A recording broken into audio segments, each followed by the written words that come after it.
Nós vamos falar sobre a Lei Geral de Proteção de Dados, a tão falada LGPD, que prevê sanções administrativas como multas que podem chegar até 2% do faturamento às empresas, com limite de até 50 milhões de reais que cometerem esse tipo de crime. Divulgar um banco de dados sem autorização prévia pode se enquadrar nessa legislação. Pois é, e apesar de já estar em vigor, as sanções administrativas somente serão aplicadas a partir do segundo semestre, né, do ano de 2021, o que também não significa que uma empresa possa deixar de ser responsabilizada em caso de descumprimento da lei. Em relação à Lei Geral de Proteção de Dados, já existe uma resolução que pode se enquadrar no período eleitoral. O disparo de mensagens em massa, sem autorização, pode ocasionar condenação e multa. Nós conversamos com o Dr. Pedro Araújo para saber um pouco mais a respeito dessa situação. E em relação à questão eleitoral, existem já, não é novidade da LGPD, mas existem algumas sanções previstas pela própria legislação eleitoral, que são especificadas por essa própria resolução 23.610 do TSE, que o tratamento irregular de dados pessoais, visando até o próprio aliciamento irregular também de eleitores, ele pode ocasionar penalidades. Um dos casos mais emblemáticos, vamos dizer assim, é a questão do envio em massa de mensagens por WhatsApp sem autorização do eleitor. Por exemplo, fora as hipóteses que a própria lei permite o impulsionamento de mensagens, seja por redes sociais, que já previsto na própria plataforma, se ocorrer, por exemplo, um envio em massa não autorizado, fora do comum, de mensagens, seja WhatsApp, SMS, grupos de redes sociais, a legislação eleitoral prevê multas aí que vão de 5 mil a 30 mil reais, ou até o dobro do valor gasto com esse impulsionamento regular feito para mandar mensagens aí para os eleitores, especialmente se eles não solicitarem receber esse tipo de material. Jornal da 93. 7h17. Pois é, e o advogado criminalista, né, o Dr. Pedro, também explica que a difamação nas redes sociais, ou enfim, podem ocasionar multas, né, inclusive aí nesse período eleitoral, e o representado pode ser também sofrer aí danos, né, no registro da sua candidatura. Uma coisa que é específica da legislação eleitoral trata da questão, por exemplo, da defesa da honra dos candidatos. Então, a resolução também fala de ser uma infração, tanto uma infração em relação à proteção de dados, como uma infração especificamente dessa resolução, uma infração eleitoral, criar, por exemplo, grupos em redes sociais, em aplicativos de mensagem, com o fim de atacar a honra, atacar a imagem de determinado candidato. Então, pode existir também multas aí que vão dos valores semelhantes, de 5 mil a 30 mil reais. Algumas situações mais graves podem acarretar até o registro dessa candidatura, né? E é lógico, além da questão de expor a imagem dos próprios candidatos, se a gente faz uma comparação dos dados que é normal que sejam tratados nas eleições, né, que a LGPD fala que preferências políticas são considerados dados sensíveis. Então, é um cuidado que as campanhas, por exemplo, uma vez, é lógico, dentro dos limites do que autoriza a lei eleitoral, você tem uma lista lá de eleitores, né, que desejam receber, que voluntariamente, é importante isso também, né, que o eleitor diga se interessou por aquela campanha, se interessou por aquelas propostas daquele candidato, olha, eu quero receber realmente essas mensagens,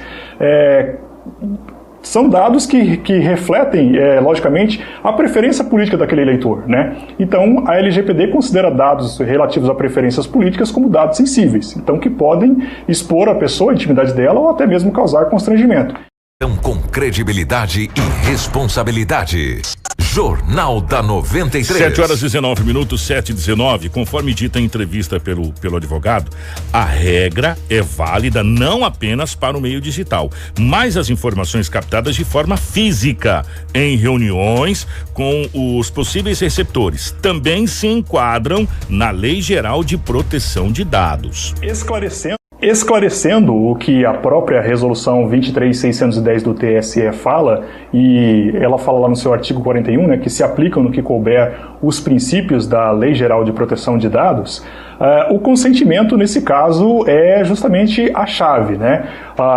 As campanhas, elas devem disponibilizar modos, né, para que o eleitor interessado nas propostas de determinado candidato possam acessar um site ou ter acesso a uma lista de transmissão, por exemplo, dizer eu quero aderir a essa lista de transmissão e aceito receber esse tipo de material, né? Lembrando que não é só questão de tratamento de dados digitais, né? A LGPD ela também trata essa proteção de dados em meio físico. Então é muito comum nas campanhas, por exemplo, que essas anotações, às vezes numa visita, numa reunião, dentro daquilo que a lei eleitoral permite, sejam coletados informações de algumas pessoas, não, eu quero receber material, eu quero receber as suas propostas, né? Esse dado também que está registrado em papéis também está passível dessa proteção, né? Então, a chave é realmente, de maneira geral, até mesmo uma promoção comercial, por exemplo, que a pessoa que é o destinatário expresse o seu consentimento para receber esse material, da mesma forma que uma publicidade, que uma propaganda eleitoral, né?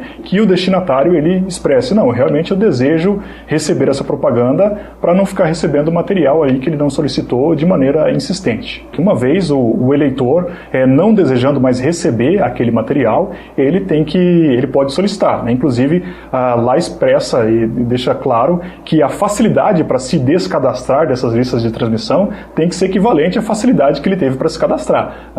E é assim, mais uma vez, um reflexo dos princípios da Lei Geral de Proteção de Dados nas regras eleitorais. Da mesma forma que, por exemplo, um cliente, um consumidor que diga para uma empresa não desejo mais receber as suas promoções, né, na legislação eleitoral, nas regras das eleições, valem os mesmos princípios. Saber para começar o seu dia. Jornal da 93. 7h22, agora eu gostaria que você que está em casa, você que está acompanhando a gente pela live, você que está acompanhando pelo rádio, você que gosta do Facebook, você prestasse atenção no que o doutor vai falar.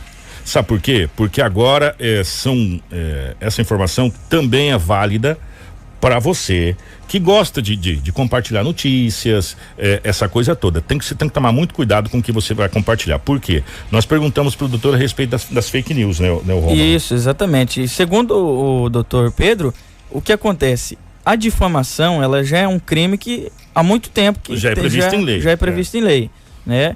O que muda, praticamente o que ele resumiu, Kiko, é que todo crime que era cometido, né, fisicamente e pode ser cometido, né, no meio digital que a gente vive hoje, ele é crime igual. Então as pessoas têm que se atentarem.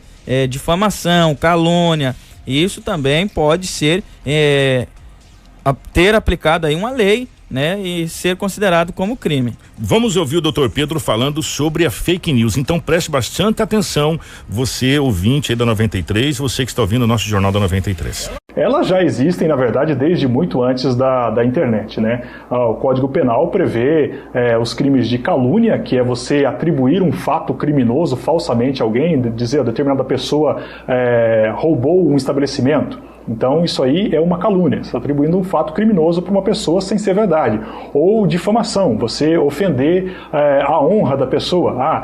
Tal pessoa é uma pessoa desagradável, uma pessoa desprezível. Isso é uma difamação. Ou uma injúria é você diretamente para a pessoa, você, vamos dizer assim, destratar ela. Chega uma pessoa e fala para você, determinada pessoa, com perdão da palavra, é um idiota. Então, esses crimes, eles já existem desde muito tempo. Então você espalhar uma notícia falsa sobre uma pessoa, e hoje no contexto digital atual as fake news, já é crime previsto pelo Código Penal e tem algumas atualizações das normas. Então assim, a gente até costuma dizer, praticamente todo crime que existe na vida real, ele pode ser praticado através dos instrumentos digitais, vamos dizer assim. Igual antigamente, tinha o famoso golpe do bilhete premiado. Então hoje é cada vez mais difícil você ter o golpe do bilhete premiado lá, na fila de um banco na esquina. Mas você tem o golpe de você ganhou tal coisa numa mensagem por WhatsApp.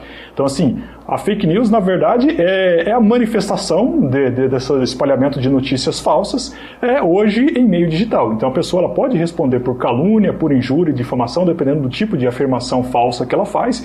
E como a gente disse anteriormente, né, é previsto como um crime eleitoral, como uma infração eleitoral passível de multa, criar, por exemplo, nesse contexto, grupos específicos para espalhar notícias falsas sobre determinado candidato. A legislação eleitoral também trata e tem punições severas para isso. Jornal da 93. 7h25, só pra gente arredondar essa situação, que foi uma dica muito importante para os candidatos e para você que tá navegando nas redes sociais. Cuidado com o que você publica, cuidado com o que você compartilha, tá? Porque o você compartilhar também gera problema para você, porque você concordou com aquela ideia, você concordou com o que está sendo publicado ali, mesmo que não tenha sido você o autor da publicação, mas se você compartilhou, você comunga da mesma ideia. Então, para que você não sofra nenhum problema, tome cuidado com essa situação, principalmente nesse período eleitoral, né? E as pessoas também têm que pensar o seguinte: hoje, com os serviços de inteligência, né, tanto da parte judiciária quanto da parte da polícia, é muito grande. Então, as pessoas, eu vou fazer aqui que ninguém vai saber. Ninguém vai saber, não. Muitas pessoas acabam achando que vão se esconder atrás de uma tela do computador, mas na verdade não. E outro detalhe: primeiro, que o computador tem uma coisa chamada IP, que é o seu endereço físico, você vai ser rastreado. Segundo, a internet não é um campo livre como muitas pessoas acreditam que seja. Tanto é que o ministro do Tribunal Superior Eleitoral fez um acordo com as principais redes sociais, como WhatsApp, Facebook, Instagram, TikTok, enfim, essas redes aí, Pinterest, enfim, para que compartilhes os dados, se caso se filtre essa questão de fake news, e as pessoas poderão ter problemas aí. Então, cuidado com o que você vai compartilhar, cuidado com o que você vai postar nas suas redes sociais. É uma dica para você não ter problemas aí nesse período eleitoral, que é um período muito complicado. Inclusive, o WhatsApp já até colocou, Kiko, lá no sistema dele, para você pesquisar. Chegou um link de alguma notícia, você pode pesquisar se pesquisar fake news ou não, tá? Isso. Então, cuidado com o que você está recebendo, cuidado com o que você está compartilhando, porque as pessoas estão de olho para você não ter problema, tá bom? Informação com credibilidade e responsabilidade. Jornal da 93. 7h.